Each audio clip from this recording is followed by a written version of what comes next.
Hello, everyone. Welcome to the Please Listen podcast. I'm your host, John Follett, and I'm just going to get straight into it in this episode. I'm not going to meander around because we got two big, important, juicy things. Well, not important, but big, meaty things to talk about. And I've got a lot to say about both of them, okay? And so this does not even deserve an introduction because this is dead serious, okay? I'm not going to talk about some random crap that nobody cares about. But recently, there were two two very popular shows. They're semi-related. They're both about superheroes. Before Nerd Alert, I'm going to talk about superhero shows for the next hour. They both recently had new seasons, and that aired recently, and they finished airing. One of them finished airing like about maybe 2 weeks ago, 3 weeks ago, and one just finished airing, I think today. Yeah, technically today, like at midnight of today. The first of which being a show many of you may have heard of. It's animated, stars Stephen Yeun and J.K. Simmons, and that is the show Invincible. Okay, sorry, I thought, because usually in the show when you say that the name Invincible, the title card cuts you off, so I'm waiting to see if that happens. I'm going to be talking about the show Invincible. Okay, no, I guess it's not happening right now. I mean, that's good for me, because we have no time to waste. We're not wasting time. They're wasting time? Boring. Let's talk about the show. Nerd Alert. Yeah, Season 4 of Invincible came out. I've noticed that these seasons have kind of like a certain structure, or at least these past two seasons, where it's like you start off, it's like some random bullshit with the Guardians of the Globe and like some villain of the week, and then and everybody's like lukewarm on the show. They talk about the animation being shitty, and then like in the middle there's like one of the most boring, mind-numbing filler episodes, and everybody hates the show. And then that picks back up with like the Viltrumite War near the end of the season, and everybody loves the show again, and they're like, when's the next one? And then all the comic fans, all the people that have read the comics, they're like, oh, just wait until next season when this guy shows up. You thought this guy with the mustache was the strongest character? There's actually another guy with the mustache who's the strongest character. Just wait till he shows up. All the superheroes are gonna have a real hard time when Bjork shows up. That he's gonna really mess up the whole thing.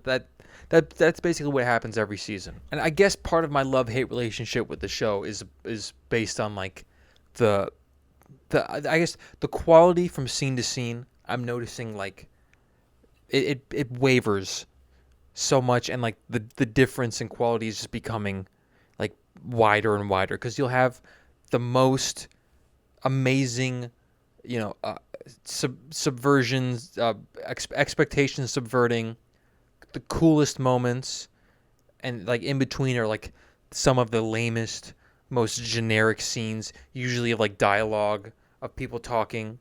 I'm talking about this is like the first half of the season, like more like the Earth-based half of the season, like some of the most boring. Like I'm like, yeah, please, is this even worth my time? Should I just turn it off right now? I feel that a lot when it's like these. A lot of the times I feel that with like Mark and Eve. Mark and Eve scenes are like sandpaper, but for like my eyes and ears. That's what it feels like watching it. This most recent one, season 4, was the first one that I didn't really keep up with as it was airing. Maybe it was because of all the other shows that were airing at the same time. I kind of had to choose one. I had to, I had to watch Darth Maul Shadow Wizard. I had no time. I had to choose one, and obviously, the Darth Maul show won. So I watched it in like a few days after it already finished airing all the episodes. And yeah, season 4, I guess. I don't know. Maybe this is. I don't know how much it's indicative of like the quality of the season itself, or me changing as a person. But this is where I've felt the most like wishy-washy with the show, or like I'm wavering with because I have a lot of negatives to say about the show. It just, I don't know. There's some things that it does that they irk me. And I can't stand it. And those are the moments where I feel like I'm wasting my time.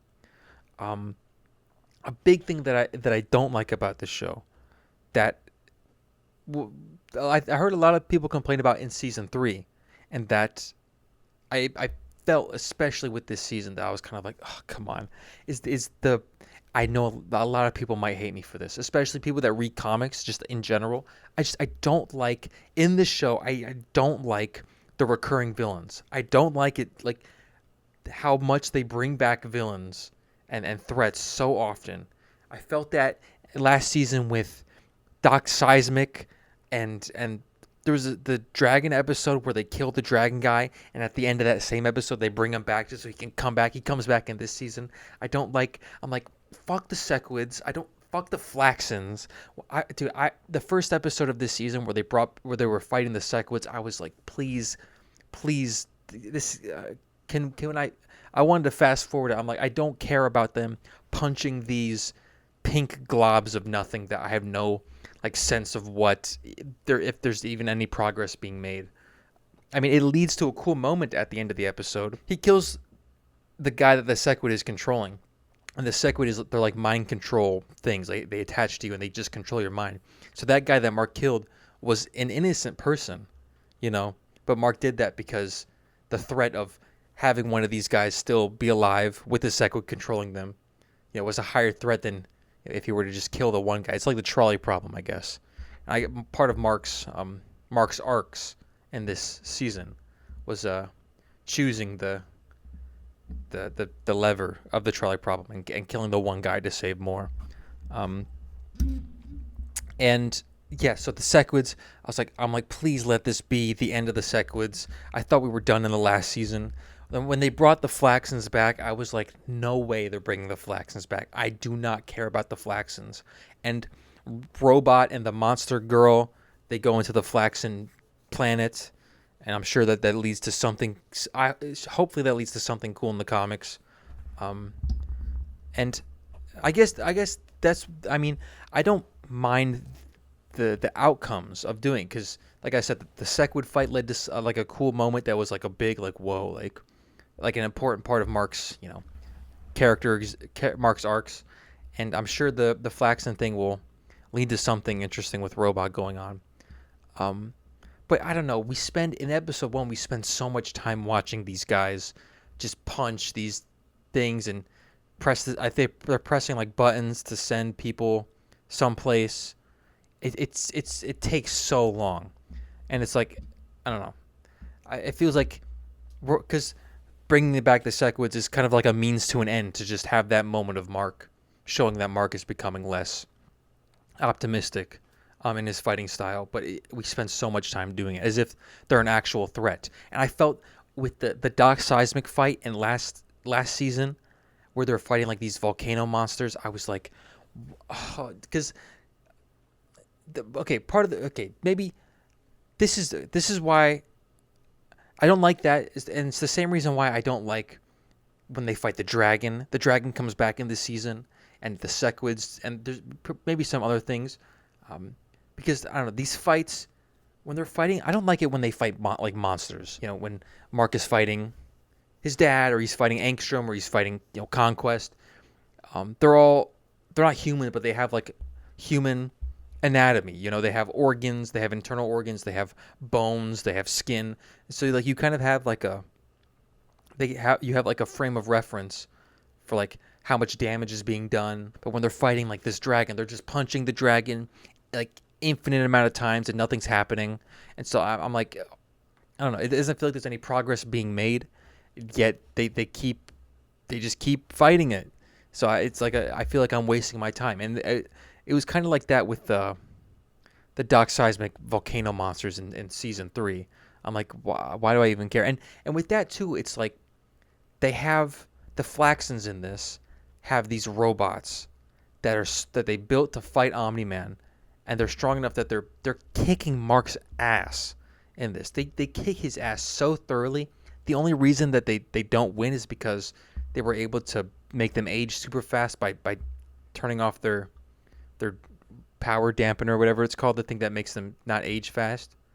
Um, that's the only reason Mark doesn't get killed by those things. And I'm like, if the Flaxons are able to build something, these throwaway villains from season 1, if the Flaxons are able to build something that could almost kill Mark, what's going on here? Why should I think that any threat is super scary if, if the Flaxons can do something that Mark is like, Mark was able to Mark does stuff in the last season and even in this season that are meant to be like, oh wow, he's super powerful.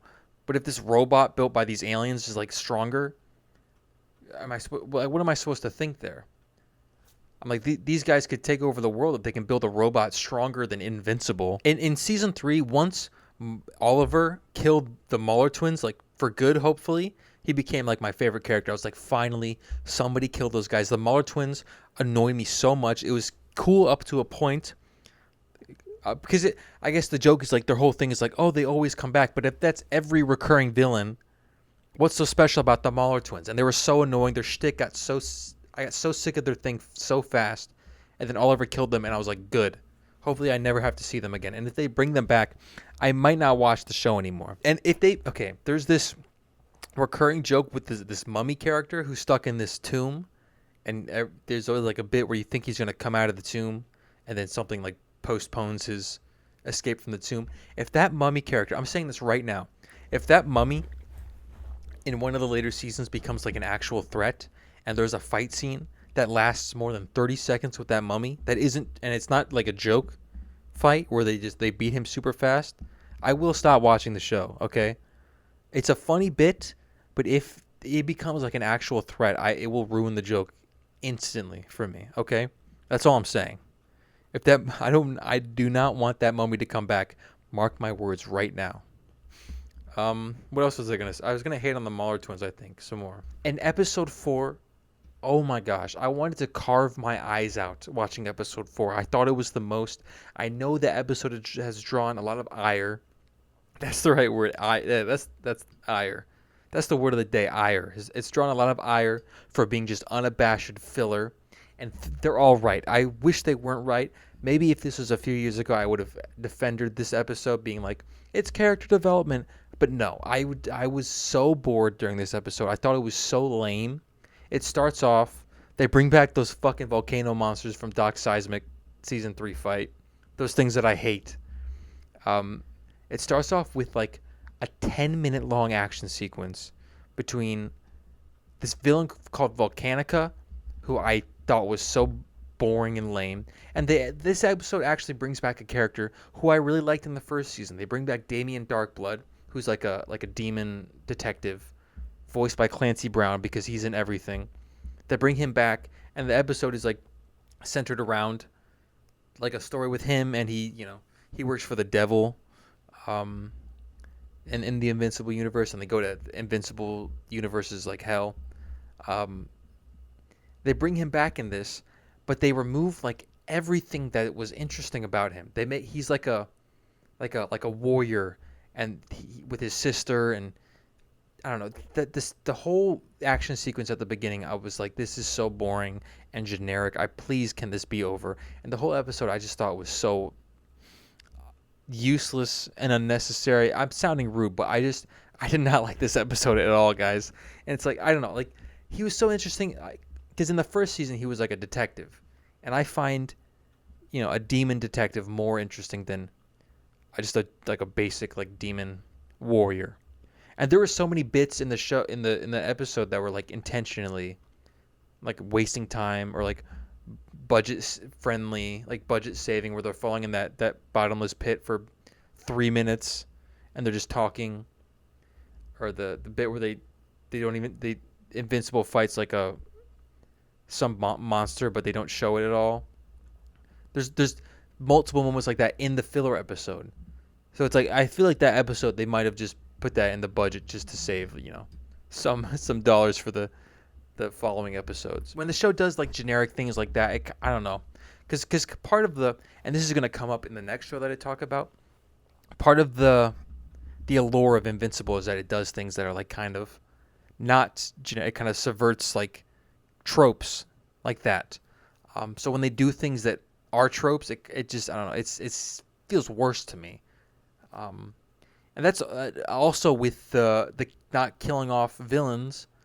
If part of your your thesis of your show is like, this is a superhero story with real stakes, people die, people don't come back, and yet you can't kill off any of your villains of the weeks.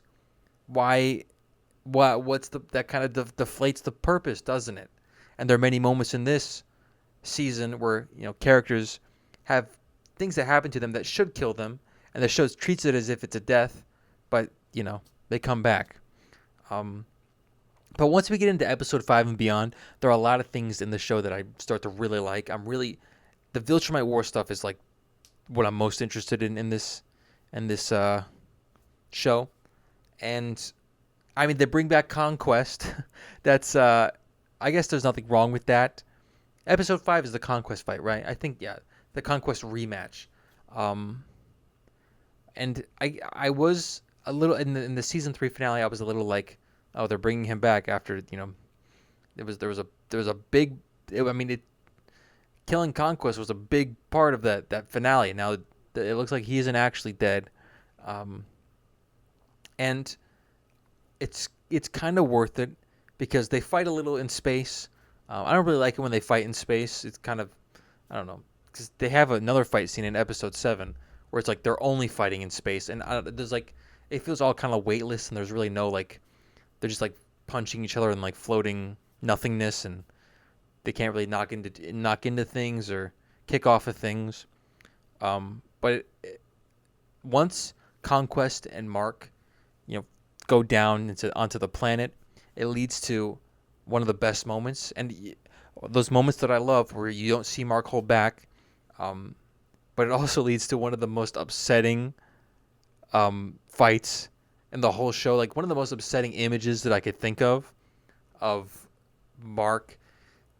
I thought it was really great, but just so like in a good way though. Like it was supposed to be unsettling, like just Mark choking Conquest, like his goal, because he was so like, Conquest was so scary to him in the last season. So he's like, make sure that he's dead. He grabs onto his neck, and Conquest just flies around trying to get him off. But no matter what he does, Mark just won't let go of his neck. And then it ends up, you see Conquest's face getting more and more purple as he suffocates. And it ends with Conquest just stabbing his hand through Mark and just pulling out all of his organs. Just, he keeps going to it, and the sound design is so gross. And Mark has so many organs and intestines. It's just, and then he finally chokes to death. But that image is just so gruesome and like gross. I was like, oh my gosh. But I think bringing back Conquest was worth it for that like major, like, I don't know, moment to happen. I thought it was worth it bringing him back, and also to show like Mark is locked in now more, and since they have another mustachioed man who's even stronger than Conquest, that's a new threat for Mark to face. And then episode 6 was Mark recovering. I mean, that should have killed him. He should be dead. He had like 50 feet of his organs just pulled out of him. What did Omni-Man even do? Did he just like shovel it back into his body? I don't know. Episode 7 was kind of like the climax of the season, where usually it's like the finale. Episode 7 was the big fight, and most of it takes place in space, which is kind of disappointing. I mean, there were a lot of cool moments, especially you see Thrag. Thrag is like he's like the Viltrumite king, or they call him like Grand Regent, I think. And he's like super powerful, dude. But wait until the next season when you get the big mustache, the next mustache man named Bjork. When Bjork shows up, damn, dude, better prepare. But a lot of it's like space fighting where they're just floating around, and I mean, there's a moment when the space racer guy, he unleashes like these like dinosaur creatures that are strong enough to fight Viltrumites. He just releases them in space, but like they can't fly, so they just, if they grab onto one and then the guy throws the dinosaur, then it just floats away. Like you can't. That would be a lot more useful if you were on the ground. You gotta maybe like try and move them to the ground. Oliver gets like his arm ripped off and like his jaw punched off, or so it's like that. You think he's dead, which I would have been shocked if they kill Oliver. Like, I hope they don't kill Oliver. I don't know how the comics end. I haven't read the comics. Don't spoil the comics for me in the comments. I hope Oliver doesn't die like prematurely, because I want a scene where, because he ages like fast, because he's like half alien. Well, he's two halves alien, but I want a scene where Mark like sees Oliver die of like old age. I think that'll be a cool to see his little brother die of old age, because he ages faster than him. But Oliver's alive.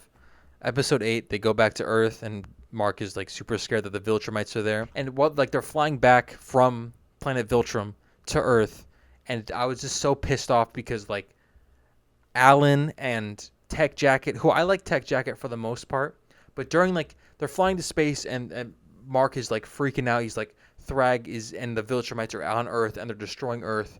And Tech Jacket is like making like dumb Reddit jokes, and I'm like, shut the fuck up, dude. The whole Earth, like your whole planet is about to be destroyed by these guys, you think, and you're still making jokes. And it's the same with Alan. Like Alan, like the last episode was so upset that their resistance planet got destroyed, and then the next episode he's all jovial and happy. Like it's hard for me to take it seriously if half the characters are joking around and making stupid quips, when this is like such harrowing, like high stakes stuff. But thankfully Thrag isn't there. Because if I were the Viltrumites and I wanted to destroy Earth, I would just blow up the moon, and then the Earth is fucked. That's how I would do it. So you didn't like Mark is, no matter how long Mark took, he could be there like in 10 minutes. If the moon is destroyed, you're fucked. You see these things, and this is why it's hard to go back to like, oh, we gotta fight this mob boss. After, it's hard to go back to that after you're like the most powerful beings in the universe are undercover in the world. So it's gonna be hard for me to keep up with the non-Viltrumite centric episodes of the show moving forward. And Robert Kirkman has said that this show is gonna last 10 seasons probably, and that they're gonna add more stuff that isn't in the comics, which is like the first episode to do that fully was been the episode 4, the one that I hate. So not the best news. And I guess the reason that because episode 4 is like a wholly new original storyline, not in the comic books, which says to me like that it's unnecessary, because the comic storyline is like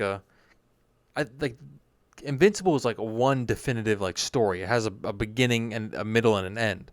It's not like other comic book characters where they just go on infinitely and they don't have like a definitive end. Invincible like ends, like it has an ending, and so we know like Mark's character arc, and we see all the moments that make him.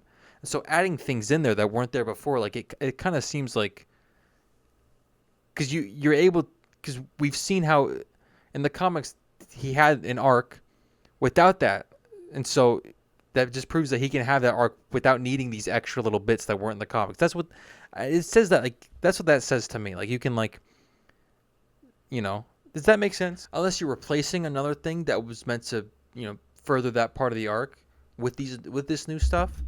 Otherwise, you're just adding excess to a story that doesn't need it. But yeah, that's my thoughts on Invincible season 4. Do I think, would I recommend it? I think I would. If you watch season 1 through 3, you might as well just watch this next one. If you want to see what happens to the Viltrumite War and the characters. However, considering like the way that this show ends, or this season ends, and like the story of it does kind of, I do appreciate it more. Considering the next thing we're going to talk about. I guess that's a good segue into talking about the next season of television that I watched, and that is season 5 of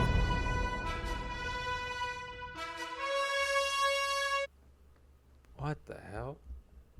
Okay, season 5 of The Boys, the final season, just finished premiering recently. I watched the finale like 12 hours ago.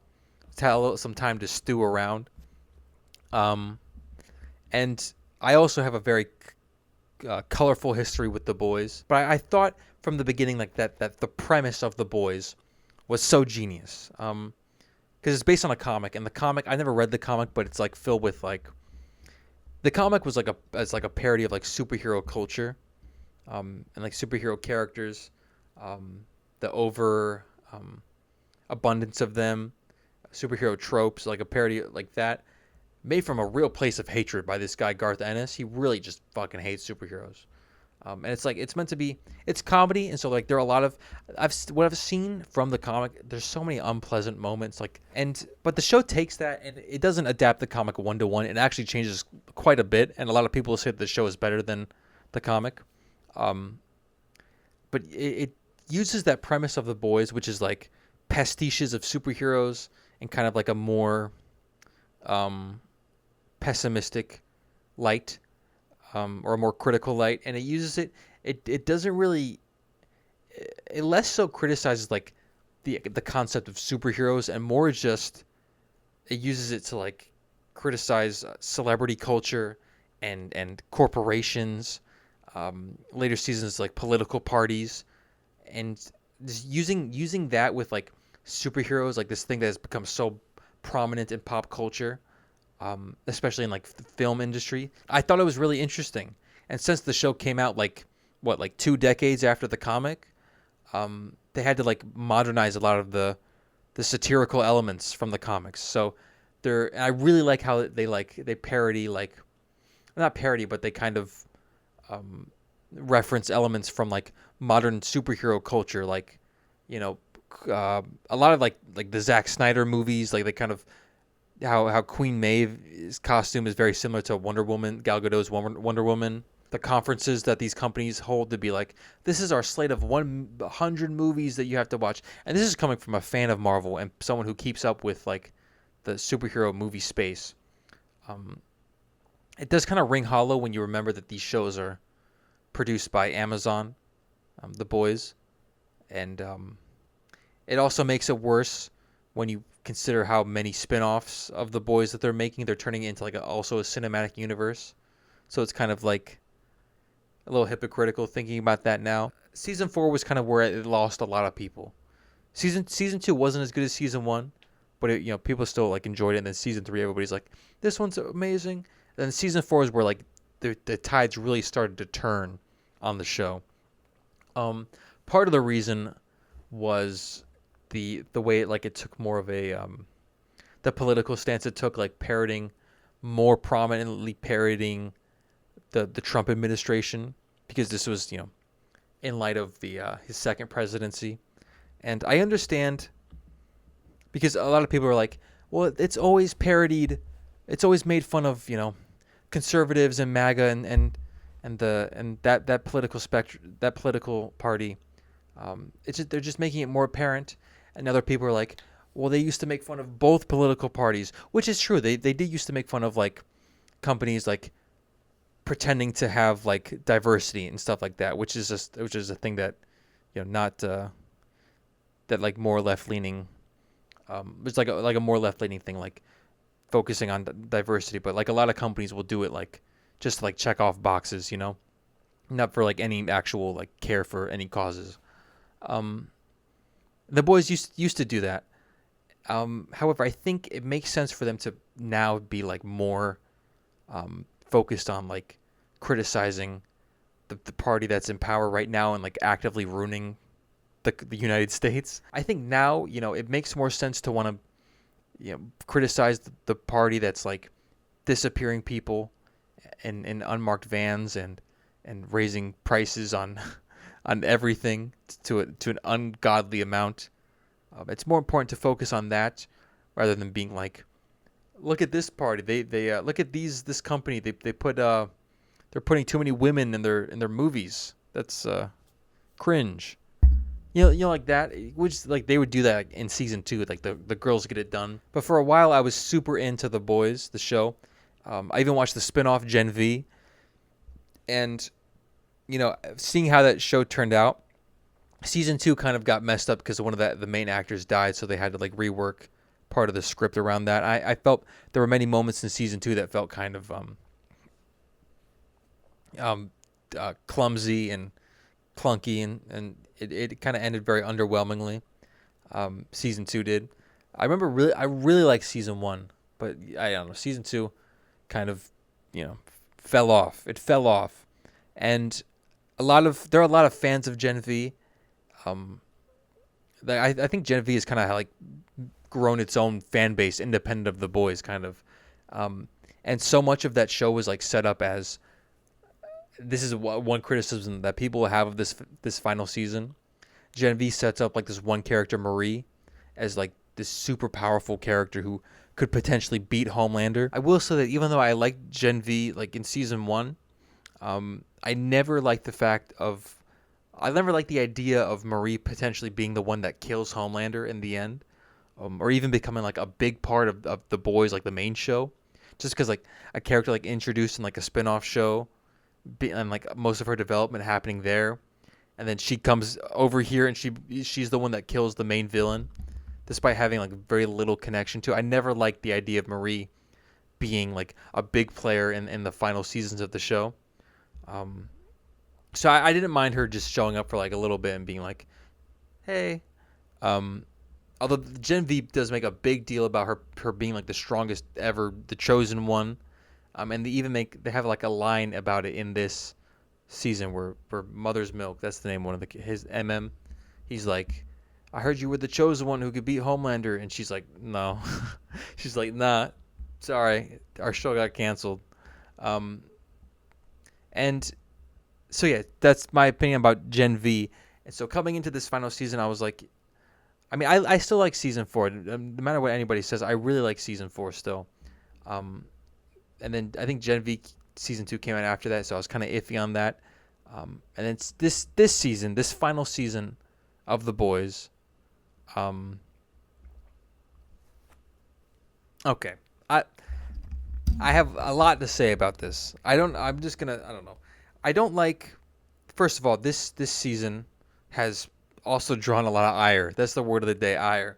And what I don't like internet dog piles. Obviously, it's a finale for a show that's been going on for a long time, and I'm sure there are a lot of people that have hated this show for a long time since it got so popular, and so seeing like some people turn on the show, that's caused like a lot of those people to come out of the woodwork and be like, isn't that right? I knew that was right. This show sucks. And now you got people who used to like the show being like, this finale sucks. This is a horrible season. And it leads to this dog pile. I never really like internet like dog piles like that. Like it happened with the last season of Stranger Things. You can have problems with the show, but I don't know. I don't know. I don't want to like hop onto the dog pile. Like, I don't want to be like super vicious or cruel. I could name this episode like The Boys Season 5 really screwed the pooch on this one, and like a thumbnail of Sister Sage like crying and me being like that. Me being like all cool with my fucking sunglasses. I have like a leather jacket on too, being like that. I could do that, but I don't want to do that because I don't want to hop onto the bandwagon, because a lot of things, there are a lot of points. I agree with some of the things that a lot of people are saying. Sometimes there are these points that circulate around that are kind of like uncharitable, or like kind of they miss the point of a lot of things. But I agree with some things that people are saying, like Homelander's powers, for instance. Homelander, the strongest superhero. He's basically like, he has all the powers of Superman pretty much. His powers are so inconsistent, and there are many times when the main characters have this insane plot armor where we see Homelander doing something that not being able to do something that he's like, because he can move super fast, he can see through walls, he has like great hearing, great smell, stuff like that, but he never seems to use it, and when times that our main characters are in danger. However, there are some things that people say that I never want to hear again, like these tired talking points, like when talking about Sister Sage, her powers, like she's the strongest, the smartest person ever. I never want to hear anyone be like, oh well, a character like that is only as smart as the writers, or like the joke of like, this whole season could have been an email. I thought that season 5 started really good. I remember I really loved episode 1. Episode 1 made me really excited for this season, because it makes due on the promise that the season 4 finale um, set up, which I remember the season 4 finale like had me really excited for the final season, because it sets up like a whole different world for our characters. It puts them like in such a strenuous situation. Um, and a lot of them they're in like this like this camp, this like concentration camp, like this prison camp.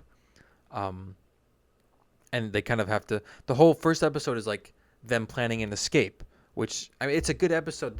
The problem with that is they escape from this place and they bring all the boys back together, and then after that episode, it kind of feels like, you know, did they just reestablish the status quo, and all the things that the finale of season 4 like changed, none of it really stuck. Um, that's kind of like the downside of having this first episode be like the escape.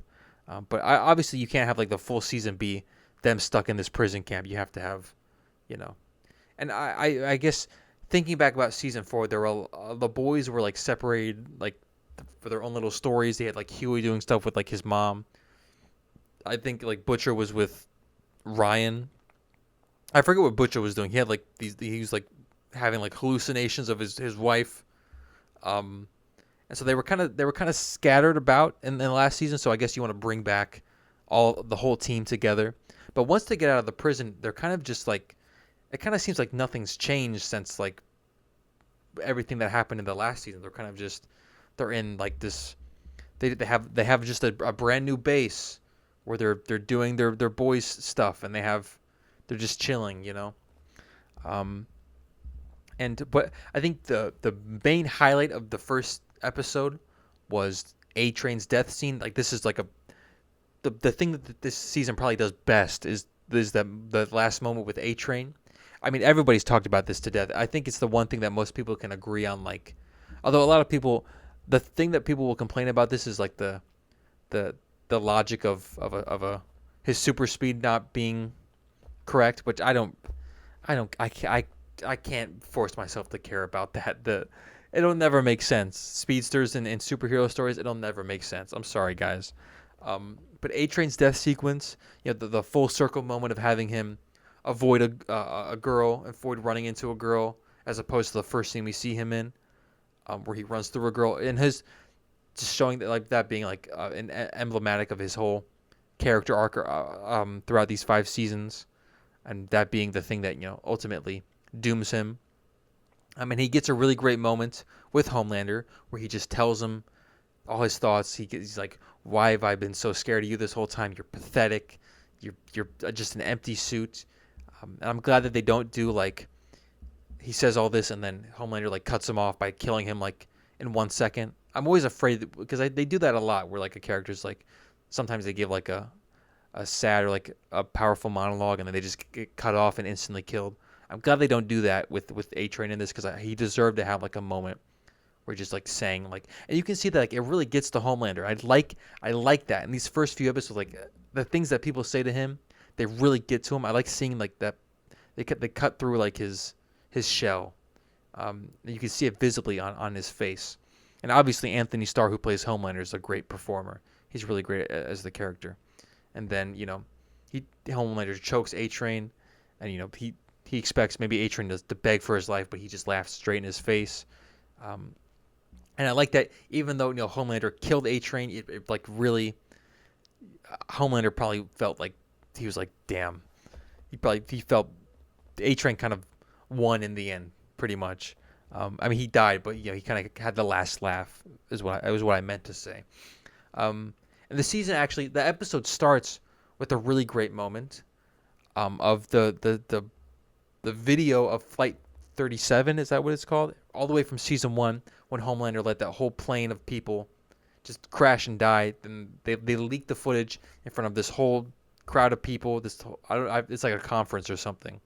I thought that was really great. However, kind of doesn't mess with the status quo at all. Nothing really changes. They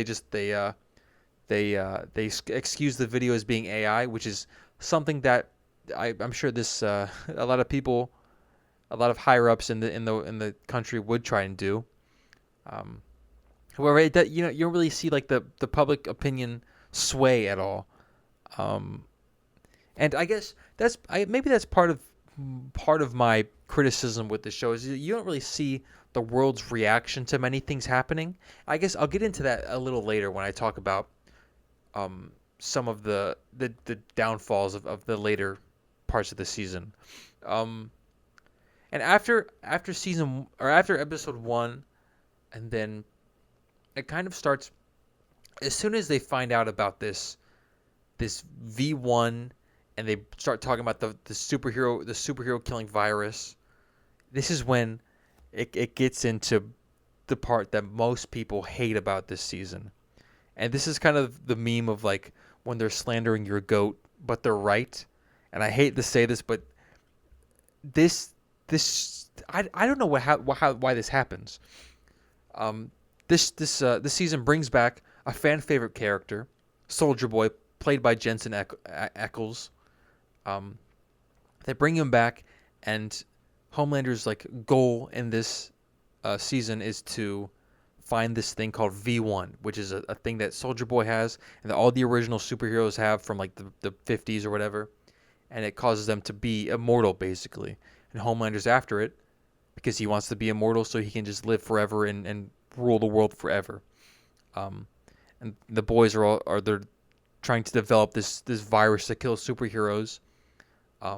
And they're also trying to get the V1 to stop him. The thing with the virus is introduced, I think, in Gen V, and then it's brought into season 4 of the. Is it even mentioned in season 4 of the boys? I don't remember. No, it is because they have the scientist guy who's the husband of Newman. See, this is why maybe I should rewatch these things before I talk about it like this, or like a recap. The virus gets mentioned, and it plays a part in this. However, it doesn't lead to anything. The virus, it becomes like irrelevant because it has nothing to do with. It has a little bit to do in the last episode with Butcher's thing, but like it never gets released. And the virus won't work on a superhero who has V1.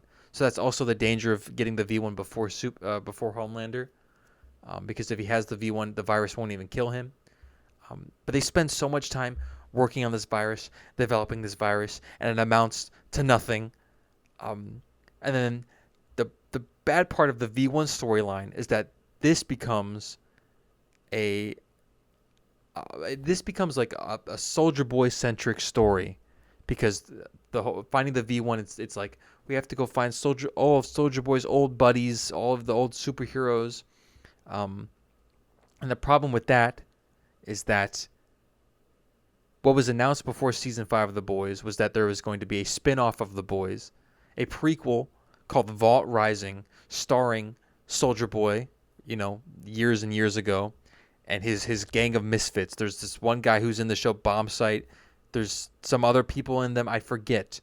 But they bring characters who are going to be in this prequel, like Bombsight, and they Stormfront, who's in season 2, she gets mentioned in this.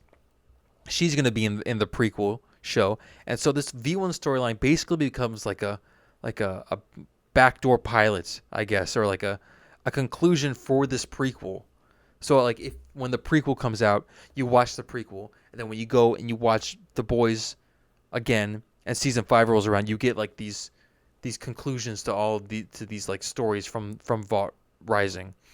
And I don't know, because it's baffling to me that they would choose to do this in the final season, because like you have after season 4 you had everything lined up for it to just be like a Boys and Homelander, or a Boys and Vought bash, like a clash of the Titans, where they destroy each other like a scorched earth, as Billy and Homelander put it. But they decide to have this, like, they just turn this into like Vault Rising promo, and I don't know. I guess my theory is that they wrote this Vault Rising show. Eric Kripke, the showrunner, and all the writers, I assume it's the same creative team, or most of the same creative team. They wrote this Vault Rising show, and they fell in love with these characters that they wrote, the Bombsight and the Soldier Boy and Stormfront connection. They were like, we love this so much. We love it. and they're like, we want to, put this conclusion in the last season of The Boys. We don't really care that much about this Homelander and The Boys storyline. We're gonna just write more of these characters that we fell in love with. And I don't know, it's crazy to me. And the thing with Soldier Boy, which baffling, is that he shows up. He's a part of the V1s. He gets, because he's like, I really like Soldier Boy in season 3 because it's like he's kind of a pastiche of Captain America. And I think that's like ripe with like jokes that you can make, about him being like, not super progressive, or he like not up to date with like modern society. And I also like him being like, instead of the Nazis, he fought the Soviets. I think that's a cool parallel. But they bring Soldier Boy back in this. He does all this stuff with V1, and then in the penultimate episode, well, he gets brought back because he's frozen in like cryogenic stasis, like a little bit like Captain America. And then he gets unfrozen. And then he does the stuff with V1, the storyline with V1. Homelander gets the V1 in episode 6, and in episode 7, he's in like one scene, and Homelander chokes him out, and he puts him back in the cryogenic chamber, and that's the last we see of him in The Boys. And if you're just watching The Boys, that's the last you'll ever see of this character. A lot of people have been speculating that most of the show is going to be set before the prequel part in the past, but they're also going to have moments set after The Boys with Soldier Boy and this new like Vought, the new incarnation of Vought, because Vought is still standing at the end of this season with Stan Edgar running it, and he's like, we're going to run it a little bit differently now that Homelander's out of the picture. And so they're going to parallel, the origins of Vought with this new incarnation of Vought rising. So it's going to be like a double entendre. That's not the right word, but I decided to use it. Which I think is just so disappointing, because I think back. Sorry, and I'm going out of my I have a lot of notes, but I'm going out of order. I'm just like skipping straight to the end. I don't think it's as bad as people say, being like, they introduce all these characters that I don't care about, Bombsight and Golden Geisha, and there's someone else, the Marathon Man. Like, they introduce all these characters that I don't care about just so they can have, this character is played by this guy from another show that Jensen Ackles was in. I don't mind that much, because most of the Boys is like, most of the show is just like, we gotta find this new soup and extract information from him. That's most of the show. The more I think about like the V1 storyline, the more it pisses me off, and like it feels. That's why I don't think it's that crazy to say like it was just purely Vought Rising promo for this fucking prequel show. And I think I'm just out of protest. I'm not gonna watch this Vought Rising promo. If I'm being honest, hearing about it doesn't really excite me. It's like it's a murder mystery set in the 50s or something with these superheroes, and it's like, I'm sure it's cool, and maybe the thing is, like, this is like, The Boys isn't like, like Marvel or DC, where it's like this. It's hard to build a universe off of The Boys, because it has the show has like a singular, or like a concise thesis of like, this show is about this bad company and this evil company and this certain group of characters who have one goal, right? And so it's hard to like have spin-offs, because at that point you're really not like, you're less, I don't know, it's because it's like the Vault Rising, it doesn't seem like it's going to be like a criticism or a parody of modern modern pop culture or modern politics. It's not going to be that, which is like part of the reason why you would watch the show. So it's hard to like make spin-offs of that where it strays so far away from the original allure of the original show. So I don't really find Vault Rising to be that appealing to me. But out of protest, I'm deciding right now I'm not going to watch Vault Rising, because that ruined season 5 of The Boys. So mic drop on that one. I don't know. Maybe maybe my expectations were too high, or maybe my expectations, because I know about the story of the comics, um, but I always expected this show to end or to build up to like a full on like superheroes trying to take over the world, or like a superhero invasion of at least Washington D.C. Because I mean, and some of this is like some of it's false advertising. If you look at some of the posters for this season, there are things that don't even remotely happen at all in this show in the posters. Kind of false advertising, in my humble opinion. Um, and I always expected that to happen. I always expected superheroes to at least take over the White House, like in one of the posters, but also in the comics that happens too. Um, but that's not really the show's fault, because it doesn't really, you know, the show is different. What the show does build up to that never gets um, paid off on is the Homelander lasering like a crowd of people.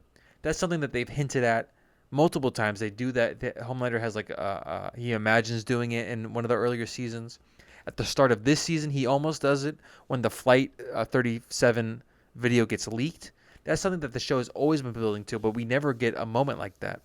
And throughout the season, we never really get a moment where Homelander like fully snaps, like fully goes crazy. We never like the whole show has been building to Homelander so many times. Homelander like going crazy, leveling cities, killing crowds of people, but we never really get that. I mean, I always thought that's what was going to happen, and so to see in episode 7 after he becomes immortal, and the only thing he's doing is he's planning to build like a theme park, and he's like, "Hey, Soldier Boy, look at this theme park that I'm building." Like that's what his goal is. And like obviously he's trying to do the thing where he's trying to make himself be seen as God, and he's rebooting the universe. But you don't feel like and his goal is to get mind readers to see the non-believers, and they're going to kill them all. But we never get a scene like that where Homelander's like you could have that scene where he lasers the crowd of people like you've been teasing throughout the show, where he gets all the non-believers in like a big auditorium, and that's when he kills them all. But instead he like outsources it to other lamer superheroes in small groups.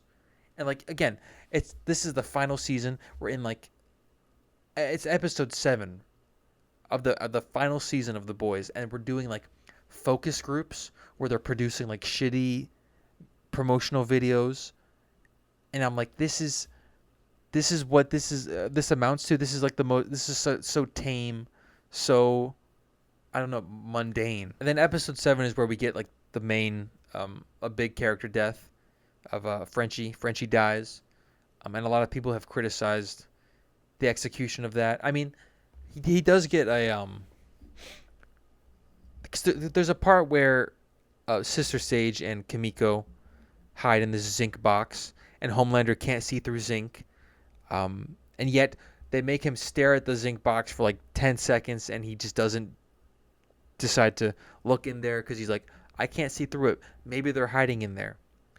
It would make more sense if he flew in and he just quickly just looked around, and then he was like, oh, I see someone, and it's Frenchie. But to have a scene where he's like focusing directly on the box and yet decides not to do anything about it is just like, it's hard for me to overlook that. And that's the part where I'm like, Homelander's like, no, not just his powers, but his intelligence, very inconsistent. And Frenchie gets a really good line to Homelander. He's saying, I bet, he says to Homelander, I bet you've never danced a day in your life, which I think is really good. He's like, I bet there's never been a time where you were happy or you were free. And that would have been a really great last line. However, they do kind of ruin it by having a very generic death scene with him, Kimiko holding him in his arms, and they're talking for like 2 minutes and like in bated breath and saying super sappy dialogue.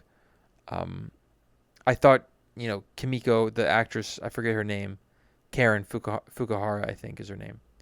I think her her performance there is good. And my problem with that last scene, and this kind of carries over into a lot of the parts in the finale, is that a lot of it just feels super generic, super like cookie cutter. Um, I guess it's because The Boys is I'm less forgiving because The Boys has like positioned itself as like a against the grain kind of show that does things like a little more unexpected. Not everything's like super neat, but in this finale, everything is tied up and with a real nice bow. And it's kind of underwhelming in that sense. Um, they have, you know, they have two funeral scenes for Frenchie and then another character later in the episode, which I'll get into. Um, and I mean, despite like the lack of, I guess, setup for this finale, I do think it does really well. It does some like a lot of things really well. Mainly the deaths of two of the two main the main protagonist and the main antagonist. Well, not the main protagonist, I guess. One of the main protagonists. Two of the two biggest characters, the two central characters of the main conflict. Which there's the face off in the White House with Homelander, Butcher, and Kimiko, and then Ryan shows up a little later. And well, first in the last episode, Homelander kills the president, but that's kind of like it's meant to be like a big moment, but then like the moment of like Homelander's really snapped this time, but it's kind of like I don't know, it's kind of just whatever.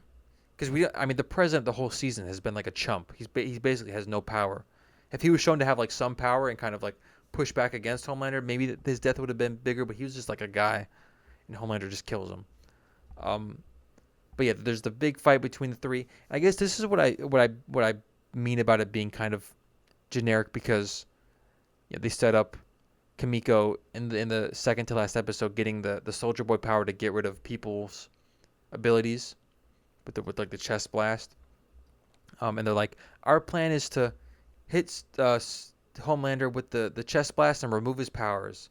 Then we get to this finale, and that's exactly what happens. Like, I mean, they tussle for a bit, but there's no like outsmarting or there's no kind of any faults in the plan really. And they do that, and despite the journey to get there being kind of shaky, I do think the payoff of Homelander losing his powers was very surreal to see.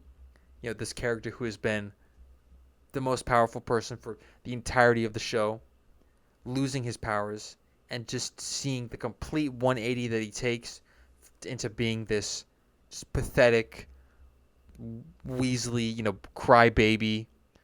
I think it was really great, and it's really I don't know. It's surreal to see him like begging for his life and be completely powerless. And to see him like once and for all die. I think it's really I don't know. It's a like I've said, I've been following the show since the beginning, and the whole time Homelander's been like this basically invulnerable, untouchable figure. The one part about that scene that I think is so cringe is right before Kimiko shoots her blast.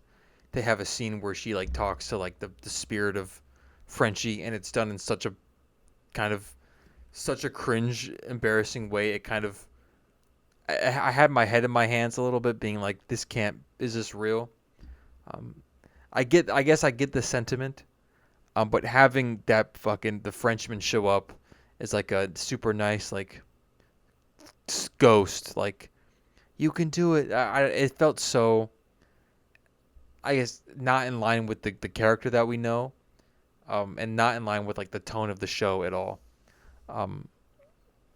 And I guess that's a lot of what this finale. It felt like not. It felt so out of line with how the show has presented itself so far.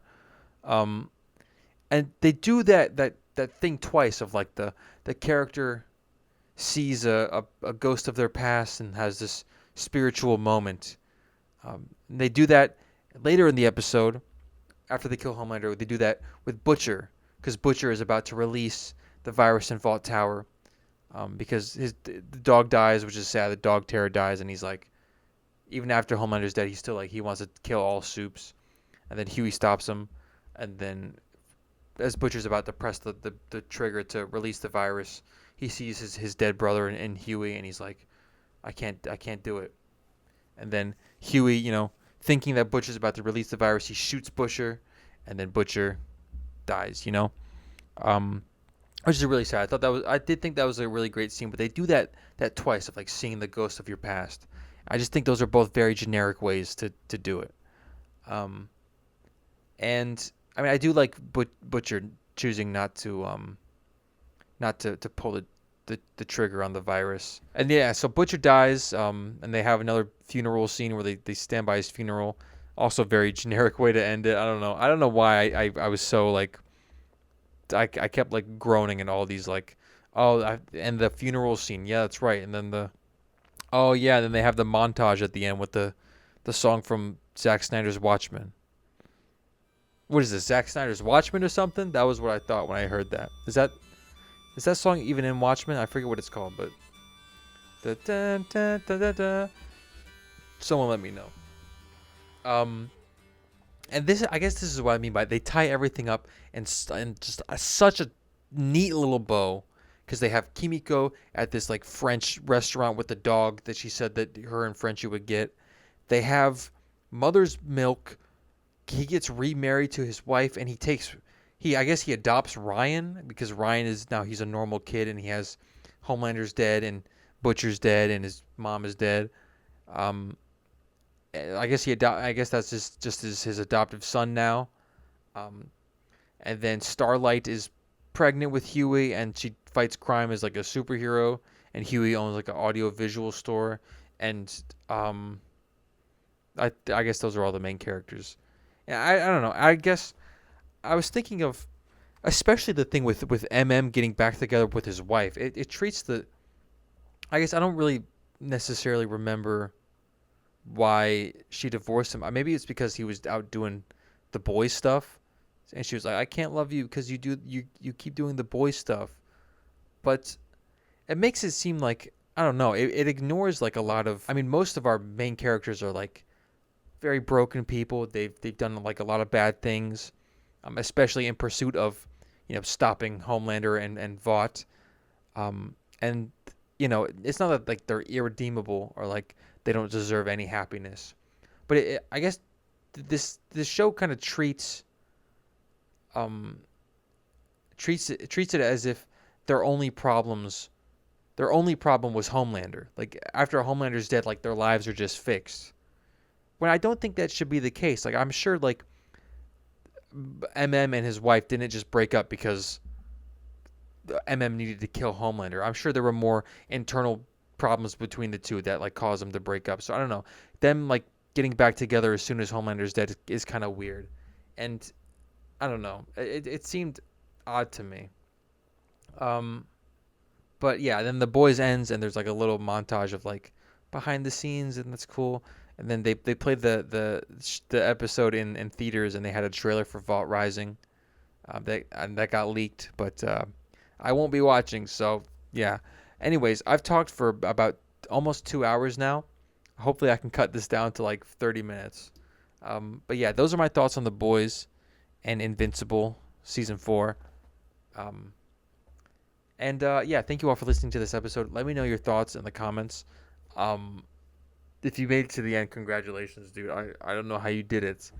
But yeah, thank you all for listening, and I'll see you guys next week. Goodbye.